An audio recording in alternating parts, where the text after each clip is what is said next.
All right. Hello. Welcome to me ranting part 3, I guess. Part 3 of part episode 3 of episode 4. I don't remember which one this is. So, I have finished watching the series, let's just say. I don't know. Man. Man. This Go on motherfucker's top gonna of the water. this motherfucker's gonna fucking it's gonna get on my video and be like, "We're cookie cooker stream, man."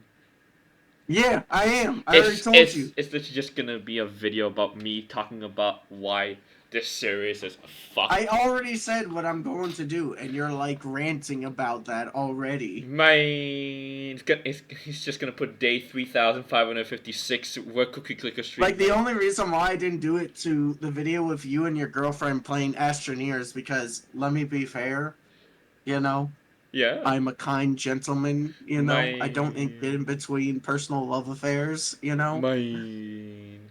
He needs fish. He's a different fish. Bruh. Yes.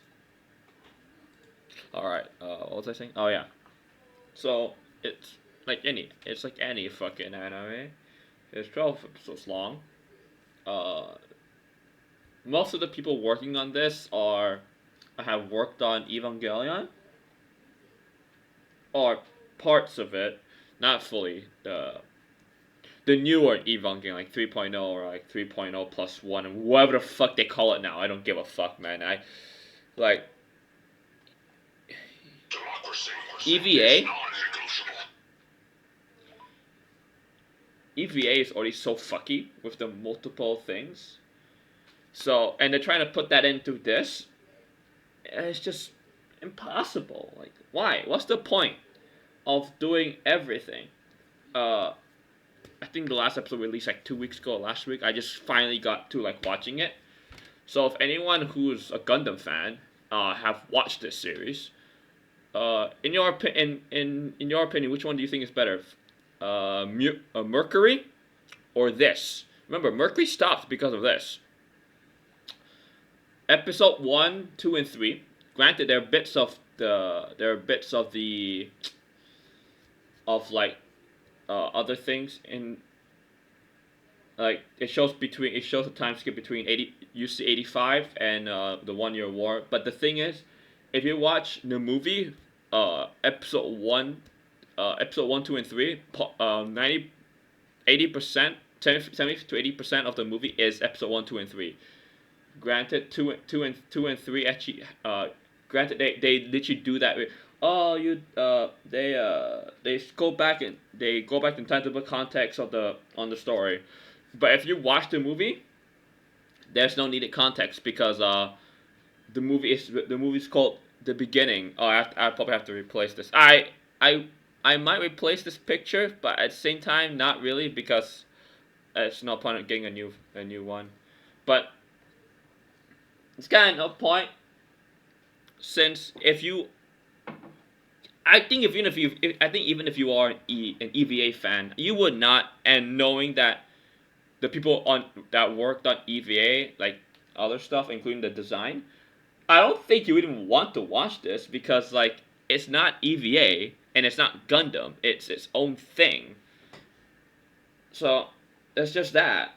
And if you watch, and then of course 4, 5, and of course like they set up a love plot between the main character and the third character, so Machu and Shinji, Shuji. Why can't it be Shinji, man? It's literally just one letter, Shinji, man. Anyways, and then there's a third one, Nyan, where there's a love triangle. Oh, spoilers. Is it really a spoiler if like the only people watching this is Gundam fans, or even like if you're a normie, you're technically not gonna watch this all the way through. Spoilers ahead for me explaining not the entire plot, but most of the episodes I particularly don't like, which is anything past episode 7. So, like I said, my favorite one is Zeon winning the war. So there's all this uh, stuff going on with Zeon after the war, new types, or all that jazz. So in the show, they they have the clan battles, which which in the movie they did show one or two, but they showed but they show more of this clan battle. The clan battle aspect, I kind of, it's okay, not good, but like it's okay. Uh, and of course, if and of course the since the Federation doesn't have the RX-78 two, they had to base all their mass production mobile suits on the gun cannon, which means most of the Federation's mobile suits are gun cannon, like just gun cannon, thick bulky gun cannon. And all Xeon mobile suits are uh, based on the Gundam, on the RX-78 too. So anything past, so there is Xeon suits, Zaku and a couple others. But anything after that, like the Gelgoog is not the Gelgoog is not the Gelgoog if you're an OG, or even if you just know what the fuck Xeon mobile suits are. The Gelgoog's not the Gelgoog. It looks like a gem. It squeaks like a gem. It fights like a gem. It's outfitted like a gem. But yes, it's like that. And of course they throw this one-off character in like one where she's like an ace. Granted, like there are still aces. There's like a lot of Rule 34 anyway for this because it's still funny. And Char is not dead. Char's never gonna die because I don't count CCA, but CCA technically is one thing when Char dies anyway. Uh, then after episode 7, with all this dynamics, where we're getting close to a Xeon civil war between Cassilia and Garen, which are technically the two more prominent ones within the Zabi family. Garma is essentially a non-issue for anyone because he's retired. He practically has no say in the Zabi family. Uh, then it kept moving. Granted, uh, since that Xeon has one independence, and in a way, there's three. I knew there was gonna be three factions. There's gonna be those who, granted it's not Char, but those who follow Kycilia, those who follow Garen, and those who follow the Xeon ideology, and those who are of his bloodline. Mostly is Sayla, which her real name is Artesia. So yeah, that's all that. And of course, if anyone watched all the way through, the ending is where Artesia is now in charge of Xeon. Literally, she's in charge of a country of her dad's namesake. So all that, and uh since Xeon technically won the war and Sailor went into hiding, that means what's his face? God, he is escaping my head. Let me find it first. Let me find who it is first. I find quickly. Who is the Finds who is what's his face? Uh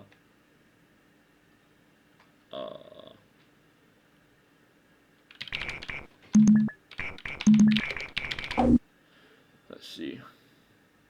Give me a second, guys.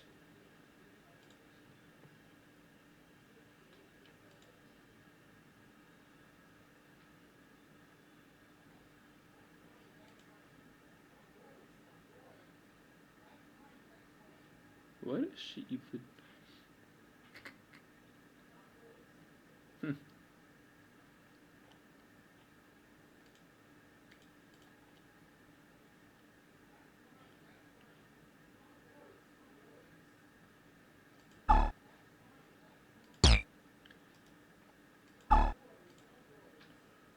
Let me find it first.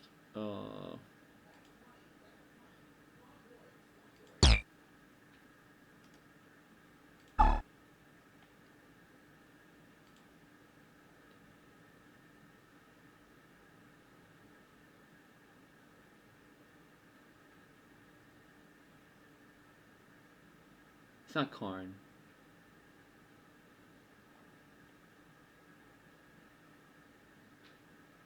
Oh, Rumba Raw, yeah, the Raw family. Since technically, uh, the white base is not a thing essentially. Rumba Raw is still alive, so there's all that. Uh, it's just that it's just weird because everyone who has a brain knew this was gonna happen. The war was won. One of the enemies there to fight, and episode, and of course they brought back the Tri-Stars. Granted, it's not the Tri-Stars; it's dual stars now because one of the characters is it's gone native more or less, just quit outright. I'm not sure where the fuck he is. It probably does explain it in the show, but like realistically speaking, they're not gonna put too much. They're both dead. Let's just say that they're both dead. A lot of the characters in the clan battles that go other than the main characters are all dead. Uh, then of course, they did they uh Lala Su is alive. Lala Sun in this universe is alive because there's no Amuro and there's no Battle Solomon or Baoku. So as time goes on, since all that, but then it's been found out that this whole universe, this entire timeline, was only because in a particular other timeline, Shar is dead, and Lala Soon was so mentally fucked and devastated by the loss of her lover. Granted, who wouldn't? That she passed out and she created this hole in reality in her mind, hole in reality that she makes a different timeline where Shard doesn't die, which doesn't make any sense, but oh well. But but in a way, since she's making multiple times where Shard technically doesn't die, but there's still gonna be death in there somewhere. This is the one timeline in one universe where Shard doesn't die because, uh, because he got into the mobile suit. That's it. That, so it the the magical swirly shit, the Zank Nova, I think that's what they call it, is literally a portal between universes. That's the point, which is stupid and funny.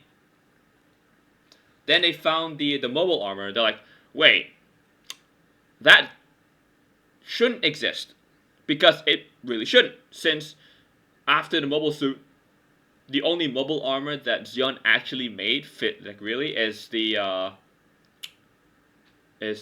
Big Sam.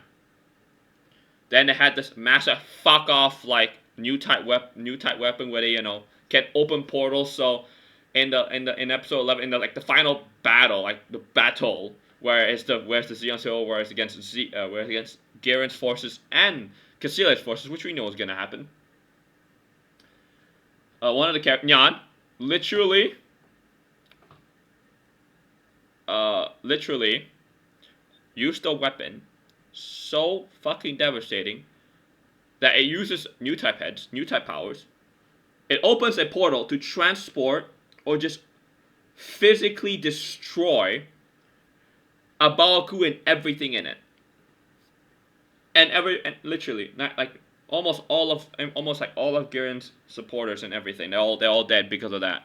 And of course, there's still battles going on.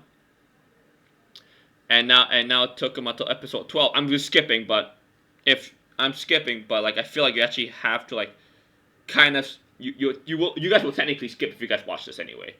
So you guys and then Shaliable technically was quote unquote on the side of Garen, but he wasn't. He was on the side of Artesia, the essentially the true heir of Xeon, even though Char is still alive. But I think most people would take Artesia more than Char because in other words, Char is just hatred incarnate.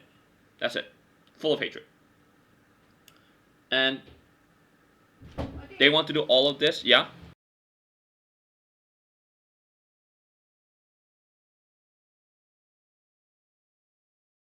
Alright, so sorry for that interruption. My mom was like, I'm not in my own room, whatever the fuck. They. What was I saying again? Oh, yeah, Civil War. It was short and brief, like literal hours. So, apparently, we knew Char was never gonna die because Char is technically the character because he doesn't really show up until like later on. And let me just scroll back to like I don't know which episode it was where they had essentially the Gundam Mark II or the giant Titans Gundam where like they can shoot where the Gundam can when the giant fucking mobiles can shoot shit out of his shoot beams out of his fingers. That's literally a Titans thing. It's all that. And then uh the ending shows that they might do a season 2, but essentially speaking, they cannot be a season 2 realistically because they've written themselves to a wall here. They've written themselves to a wall. They think there's a happy ending in Gundam. There's always something going on. If they do us a if they do a season 2, they have to do something about Char because we know that he's not gonna take this lightly, and also we know that that if there's still a Federation government, like there is still a Federation. There might be a war against Federation, but I don't think so because uh, realistically speaking, the Federation will not do anything because in their eyes, we can coexist with a government that can willingly, or not willingly, but like is more cooperative compared to the old zombie government. So it's just all that. They tried to make this multiversal. Guys, do you not know what the fuck Turn A is? Turn A is the multiversal Gundam, where it's the end and the start of all, well, not the start, but like it's the end of the Gundams, of just the Gundam timelines in general. Like all the timelines converge into one. They all lead to one. Then of course, if that's the thing, if they want to do it, they have to do something. Like there's no point. And in like one section where I talked about Sayla, they showed old Mobile Suit Gundam animation. So the battle of Boku between Sayla and not Sayla, but Char, Amuro, and Lala. Then of course they switched into so they that's what I'm talking about. That technically that in that universe Char dies apparently. That they redrawn that battle. Granted, since Amuro is not shown, nor is he even in the show at all. It's just a mask anyway. But realistically speaking, it doesn't matter. So, in that universe, she dies, and whatever. Of course, in the regular universe, Lana Sun is dead. She's dead, and Amuro and Char dies later on in CCA. Because unlike unlike Zeon, who has like, oh, we're fighting for independence. Granted, Earth could do that, but Earth was already independent. All Earth wanted back is parts of space. That's it. Nothing more, nothing less. But it's even funnier because we knew, like a lot of people knew it was gonna happen. Even if Zeon was like, oh, space no independence, they're not. They trample on space noids. It's kind of obvious. Like it's kind of obvious. Even if you're a space noid, if you're not a new type, you're not a space noid then. We see like refugees and other stuff. They talked about this. And of course it finally took until the last episode that everyone knew that Shuji and Machu are gonna kiss. If they manage to do anything else, if they manage to make a second season, they have to do something with that. But other than that, it's nothing. I'll give this like 6 out of 10. Realistically speaking, it's just not good. It's okay, but I'm waiting for Hathaway's. I'm waiting for that. Once Hathaway's comes out, I'll be fucking set, and I won't care whatsoever, because I know that that's the timeline I want. And also, there's no Bright in GQuuuX because I think he's technically dead, but I'm not sure. Presumably, he's dead, but who knows? Because you gotta love this shit. Anyways, this is Lenny signing off.